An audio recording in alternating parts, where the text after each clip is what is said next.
to a lethal apology. Literally, Israeli UFC fighter Nathan Levy forces white supremacists to say sorry. Yes, the French-born Jewish-Israeli fighter, nicknamed Lethal, defeated a supporter of anti-Semitic white supremacist Nick Fuentes in a cage fight last week. The actual fight came after a verbal fight on social media involving, yes, well, anti-Semitic slur.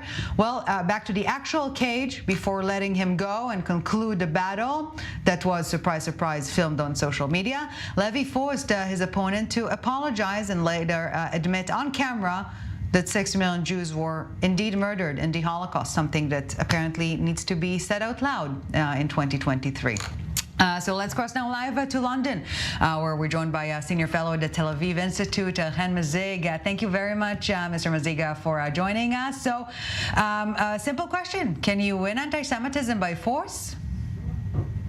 It seems like Nathan has did that in the ring, and it was such a guilty pleasure to watch that. I oppose violence as a whole, but as someone that has been attacked on social media quite often and seeing a lot of hate speech on my day-to-day work at the Tel Aviv Institute, it was quite. I'm not sure what the right word to describe how I felt. It was satisfying. Satisfying, yes, I guess so.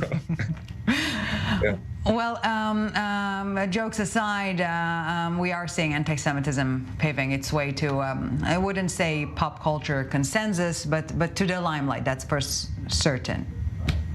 Absolutely, yeah. We're seeing more and more cases, from a conversation about Bradley Cooper using a prosthetic nose online and for a movie, that is, to hate speech that is growing on social media platforms. You know, I was just speaking to one of our fellows at the Institute. She's a Holocaust survivor, a 90-year-old, and she has a Twitter account or X account, whatever. Yeah, whatever it is called today.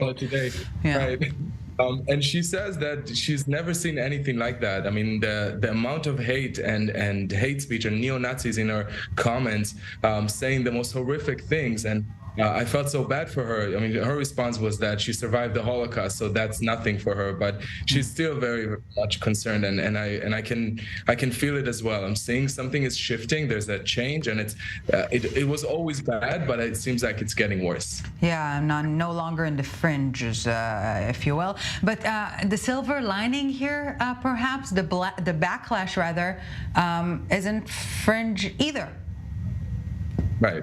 Yeah, there's more and more voices that are speaking up about anti-Semitism, and we are proud to be part of those people that are working with influencers and empowering them. And there's more. I think a lot of Jewish people are feeling that they're being called to task. You know, I always want Jewish people to be able to speak up about the hatred that we're seeing. I want Jewish people to be just as outraged as any other minority community when we are being subjected to anti-Semitism. And even though we are an extreme minority, people can't push us around. And I wish that more Jewish people, because even with the conversation about Bradley Cooper, many of my Jewish followers were saying, you know, it's not that bad. Maybe we shouldn't call out anti-Semitism when it's minor things. But there's nothing small about anti-Semitism. Anti-Semitism is always big. It's always terrible thing, and we have to fight it. And you know, Jewish people have gone through so much: the Inquisition, pogroms, the Farhud, the Holocaust, all of this, so that Bradley Cooper can put a nose to portray a Jew.